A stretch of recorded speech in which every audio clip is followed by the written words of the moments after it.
दोस्तों नमस्कार। आज खबर है कि झारखंड के रूरल डेवलपमेंट मिनिस्टर के पर्सनल स्टाफ के पास से 25 करोड़ रुपए कैश मिला है। सवाल अब इस बात का है कि ये 25 करोड़ रुपए कहां से आए और इसका ऑब्जेक्टिव क्या था। दोस्तों आपको पता है कि भारत में चुनाव प्रणाली बहुत महंगी है और यही कारण है कि भारत की जो वित्त मंत्री हैं उन्होंने चुनाव लड़ने से मना कर दिया और ये कह के कि चुनाव प्रणाली इतनी महंगी है कि मेरे पास पैसे नहीं हैं, मैं लोकसभा का चुनाव नहीं लड़ पाऊंगी और उन्होंने बीजेपी का टिकट नहीं लिया। दूसरी तरफ हम इस बात को जानते हैं कि किसी भी पॉलिटिकल पार्टी के पास कोई भी फैक्ट्री नहीं है, कोई व्यापार नहीं है, इनफैक्ट वो व्यापार कर भी नहीं सकते। कारण बहुत सिंपल है कि कोई भी पॉलिटिकल एक्टिविटी अगर हिंदुस्तान में होगी तो उसके लिए पैसा लगेगा और जब किसी भी पॉलिटिकल पार्टी का अपना सोर्स ऑफ इनकम नहीं है तो कहीं ना कहीं से तो पैसे का जुगाड़ करना ही पड़ेगा।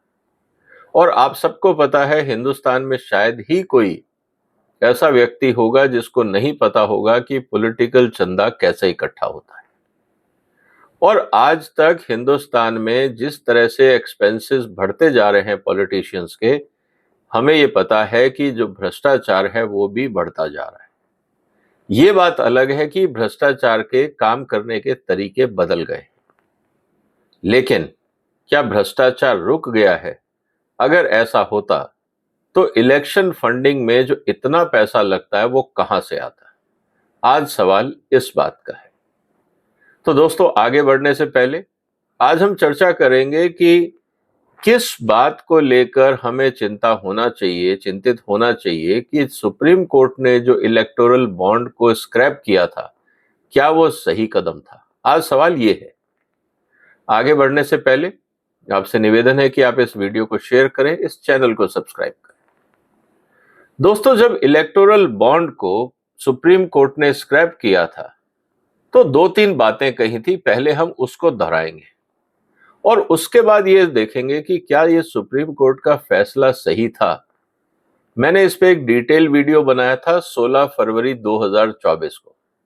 तब भी मैंने कहा था कि ये सुप्रीम कोर्ट का फैसला मेरे हिसाब से गलत है।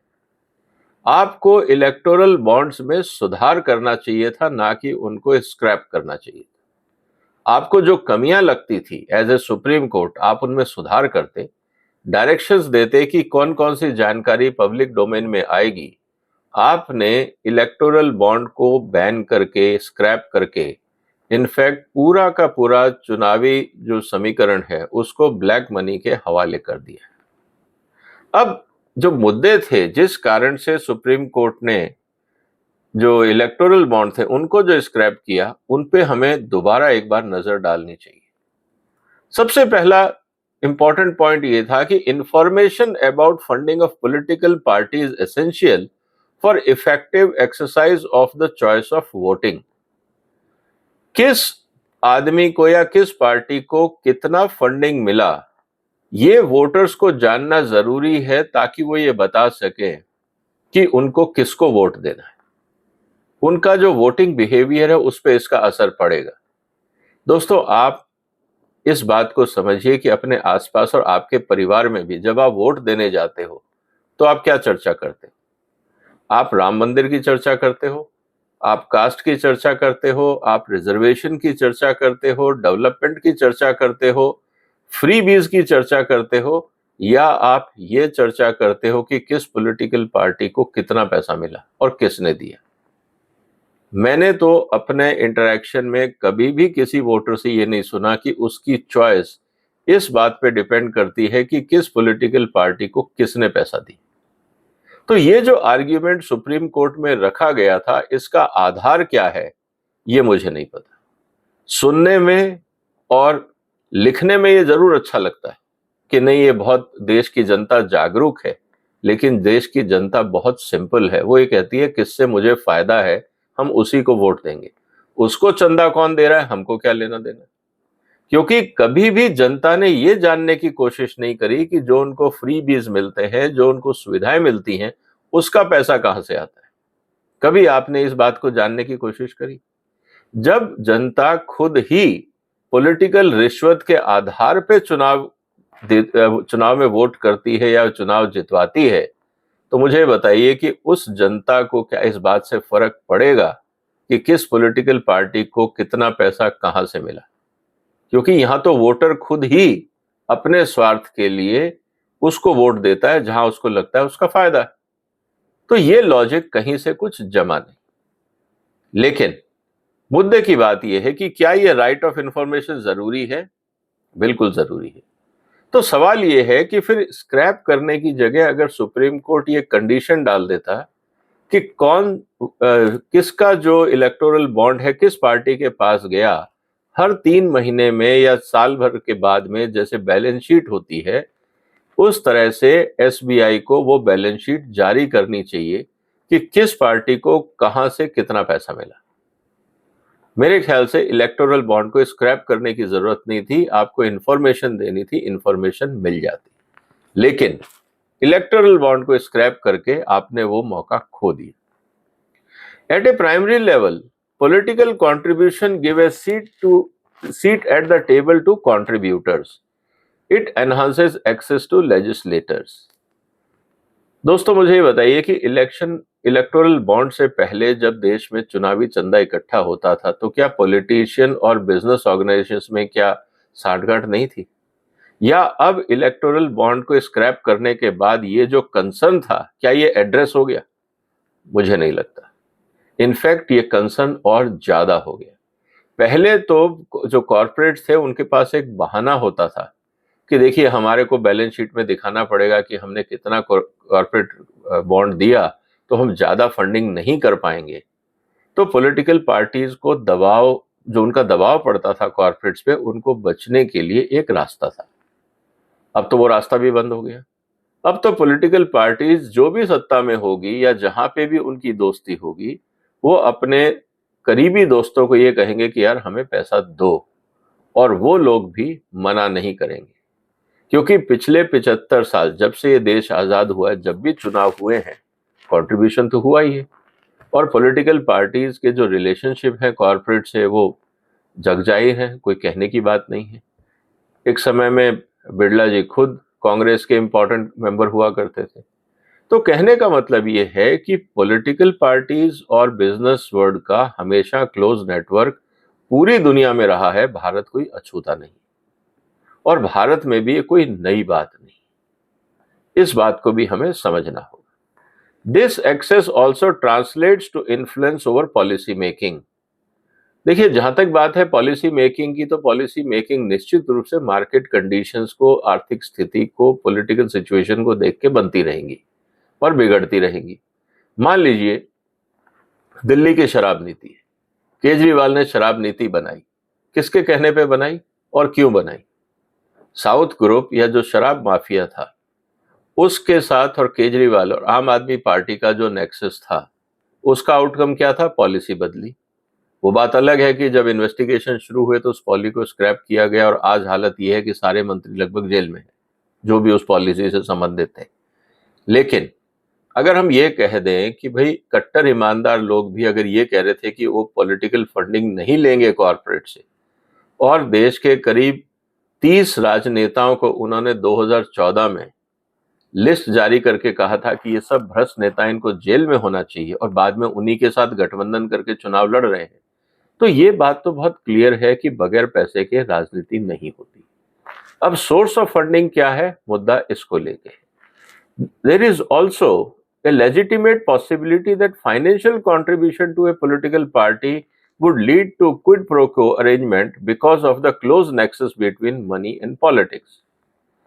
मेरा ये कहना है कि क्विड प्रो क्रो अगर मान लीजिए उससे जनता का नुकसान नहीं होता, क्योंकि पॉलिटिकल पार्टीज को अपना वोट बैंक भी देखना है। अगर उनसे उनका नुकसान नहीं होता, राज्य के राजस्व का नुकसान नहीं होता, और उससे किसी बिजनेसमैन को फायदा होता है, तो ऐसी पॉलिसी बदलने में ऐतराज क्या है?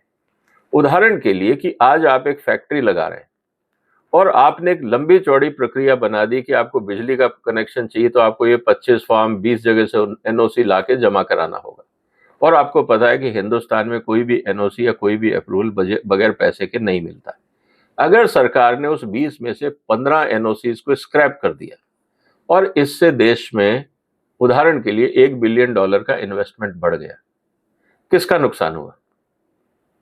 सवाल इस बात का है कि अगर आपने फैसिलिटेशन के रूप में भी किसी बिजनेस हाउस से आपने पैसे लिए और पॉलिसी में सुधार किया जिससे देश में इन्वेस्टमेंट बढ़ा, तो क्या यह नुकसानदायक था? और दूसरा तरीका यह है कि मैं जानबूझ के रोड़े अटकाऊं और ये करता रहूं कि कोई भी बिजनेसमैन को जब भी एनओसी चाहिए होगा वो मेरे पास आएगा और जब तक वो मुझे पैसा नहीं देगा मैं एनओसी नहीं दूंगा। दूसरा तरीका ये है, आपको याद होगा 2014 के चुनाव में एक जयंती टैक्स नाम से, क्योंकि वो एनवायरमेंट मिनिस्टर थी और ये कहा जाता था कि जब तक उनको रिश्वत नहीं जाएगी कोई भी एनवायरमेंट क्लियरेंस किसी भी प्रोजेक्ट का नहीं होगा। अगर आज उस प्रोजेक्ट की अप्रूवल के लिए मान लीजिए वो पॉलिसी स्क्रैप कर दी गई और बदले में कॉर्पोरेट वर्ल्ड ने कुछ 100 करोड़ रुपए सरकार को दे दिए और उससे कई हजार करोड़ का इन्वेस्टमेंट आ गया, किसका नुकसान हुआ? क्योंकि रिश्वत तो पहले भी चल रही थी, रिश्वत आज भी चल रही है। पहले रिश्वत के कारण इन्वेस्टमेंट नहीं आ रहा था, आज वो समस्याएं कम होने से कम इन्वेस्टमेंट आना शुरू हो गया। तो इस तरह का जो ट्रेड ऑफ है, क्या वो समाज के हित में है या गलत है, ये एक मॉरल क्वेश्चन है। लेकिन अगर हमको इस बात को कहें कि साहब बगैर पैसे के इस देश की राजनीति चल जाएगी और सब कुछ ट्रांसपेरेंट हो जाएगा, ऐसा ना कभी हुआ है ना कभी होगा। इसीलिए the electoral bond scheme and the influence provision to the extent they may infringe upon the right to information of voter by anonyming contribution through electoral bond are violative of article 19(1)(a) कि इस तरह की जो funding electoral bond से होती थी ये fundamental rights का वायलेशन था। मान लिया आपने इलेक्टोरल बॉन्ड स्क्रैप कर दिए, आज जो पॉलिटिकल फंडिंग हो रही है, जो 25 करोड़ पकड़े गए हैं मंत्री के घर से, इसमें कौन सा राइट ऑफ इंफॉर्मेशन जनता को मिल रहा है कि ये 25 करोड़ किसने दिए? क्या देने वालों के नाम मिले? क्या उनके बंडलों के साथ कोई पर्ची मिली कि किसने किस काम के लिए कितने पैसे दिए? इनफैक्ट इलेक्टोरल बॉन्ड से तो ये तो पता लगता था कि किसने दिए। अब इस 25 करोड़ के कैश में सिर्फ आपको ये पता लगा है कि किसके घर में मिले, किसने दिए इसकी जानकारी किसी के पास नहीं, क्यों दिए इसकी जानकारी किसी के पास नहीं। और आप जानकारी अगर आरटीआई के माध्यम से मांगेंगे भी, राइट टू इंफॉर्मेशन को यूज करते हुए, तो भी आपको नहीं मिलेगी। तो मुझे बताइए कि जो इलेक्टोरल बॉन्ड जो स्क्रैप किए गए, क्या उससे राइट ऑफ इंफॉर्मेशन मजबूत हुआ या और कमजोर हुआ? कोर्ट में हम आर्ग्यूमेंट कर सकते हैं, जस्टिफिकेशन दे सकते हैं, लेकिन हकीकत यह है कि प्रैक्टिकल लाइफ में कहीं ना कहीं कोर्ट से ये बहुत बड़ी चूक हो गई है, ये मेरा मानना है। जस्टिफिकेशन कुछ भी हो सकते हैं, लेकिन जिस ऑब्जेक्टिव के लिए इलेक्टोरल बॉन्ड स्क्रैप किए गए थे, इनफैक्ट वो प्रॉब्लम सॉल्व नहीं हुई, वो प्रॉब्लम मल्टीप्लाई हो गई। The court held the restrictive means test of doctrine of proportionality is not satisfied and there are other means than other electoral bonds to achieve the purpose of curbing black money, even assuming it is a legitimate objective, the infringement to the right to information is not justified. सरकार का ये कहना था कि हम electoral bond इसलिए ला रहे हैं कि लोग कैश ना दें, बैंक के माध्यम से करें, ये ब्लैक मनी को रोकने का तरीका था। लेकिन सरकार ने कहा और भी तरीके हो सकते हैं, आप उसको अपनाइए, इलेक्टोरल बॉन्ड बंद कर दीजिए। सवाल इस बात का है कि अगर अब सरकार कोई नया कानून नहीं लाती है तो क्या सुप्रीम कोर्ट कंपेल करेगा सरकार को? पहली बात। दूसरा, क्या सुप्रीम कोर्ट सरकार पे दबाव डाल सकता है कि कौन सा कानून कैसे बनेगा? सेपरेशन ऑफ पावर के अगेंस्ट जाता है, क्योंकि सुप्रीम कोर्ट को कोई अधिकार नहीं है पार्लियामेंट्री सिस्टम में पार्लियामेंट को बताने का कि उनको कौन सा और कैसे कानून बनाना।